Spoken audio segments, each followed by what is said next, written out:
Hey everyone, it's your girl Maddie here, aka Beaver Mosh, and today I'm talking to you about Whispers of the Future from the Balearic Islands, Spain-based Aeolian, and it's coming off of Black Lion Records. And this is the third studio album from this melodic death metal band. And for fans of that specific subgenre, I think this hits a lot of the right button. This is an album that's very much built around those rising melodic motifs, yes, but it's a very aggressive album too. And it doesn't always seem to kind of fall into the typical melodic death metal formula. No, it branches out a lot. And it just sounds good. The playing is great. The production is top notch, and the tone, the guitar tone here is so crisp. This thin, brooding, melodic line introduces us to the opening track, Hominis Obscura, but that's before this bang and these scarring screams then just demand your attention. As I've already stated, this is an aggressive interpretation of melodic death metal. It has its dark moments. These creeping licks begin to kind of flutter in. It's quite hypnotic, as if it's coming of the darkest of arts. It also, later on, we get these very pagan-esque chants, and when you mix that with some of the folksier melodic bits, it all kind of speaks of this mystic lore. On Dreams of Reality, we get this fast, riveting, melodic motif. It's captivating and just kind of captures your gaze. Then on 2, there's these punchy, palm-muted riffs that inject a nice sense of energy and immediacy into the track. Some of these tremolo riffs, they're pensive and melancholic, but also triumphant and skyward reaching. It's a cool mix of feelings I get out of these hooks, and vocals are grizzled and scratchy, but also within that harshness there is this valiant sense I am picking up on. The Miracle take things in an even more dark direction with these slithering, kind of occultic feeling guitars, and here a more particularly snarled vocal performance. And I like how the band even incorporates some more mid-tempo sections that seem to let the bass really breathe, and in that way we actually get some really cool grooves on this. Let's talk more about the production. Listen to how snappy the drums are on Her Grief without being too hot in the mix, while the guitars have this nice clarity and buzz. The bass is audible. The vocals have such a punch, really well done across the board here on the mixing.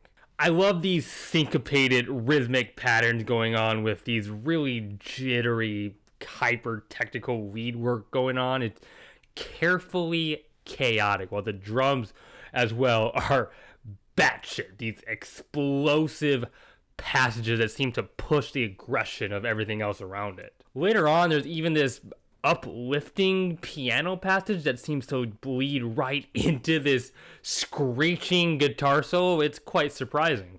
Unlike a Blackened Sun, I promise you, you're gonna get knocked the hell out with these ferocious guitar lines and eruptive drums. On top of that, there are these war-torn, howled vocals and these Viking-esque melodies.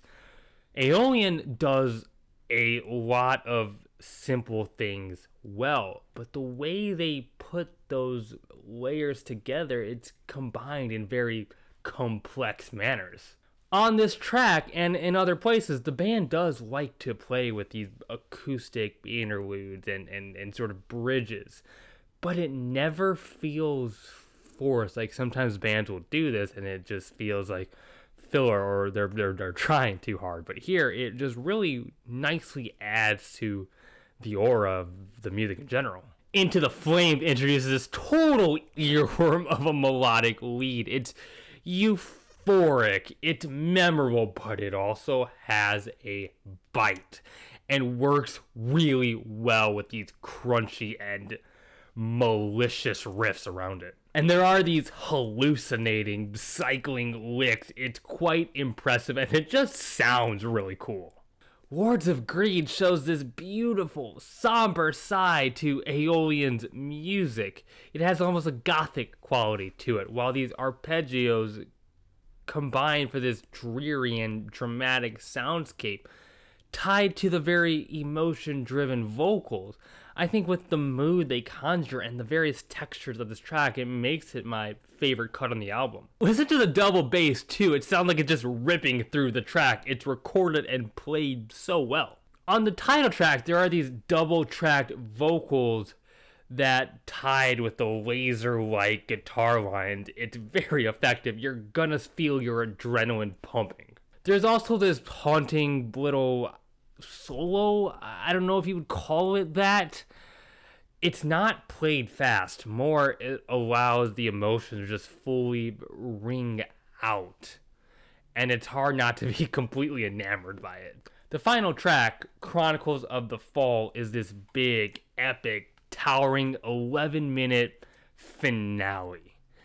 There are parts with these big, brash, thundering guitars, but also later on there are parts with this kind of warm swing to it. There are a lot of elements present in this track. There are these rise and fall and peaks in momentum and intensity. There's a sense of storytelling and world building going on. There are parts in this track that feel dark and treacherous and create a lot of tension, while other parts are triumphant and victorious. There is this cool use of this echo effect kind of tied to these shimmering leads, makes part of this track feel rather spacey, and it just really stands out to me. I don't know what else to tell you. If you enjoy melodic death metal, I can't see any reason why you wouldn't want to check this out.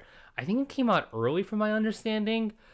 The release said November 24th, but here it is, like a week early, so there you go. The musicianship is phenomenal. It sounds good. The hooks are there. The riffs are dialed in.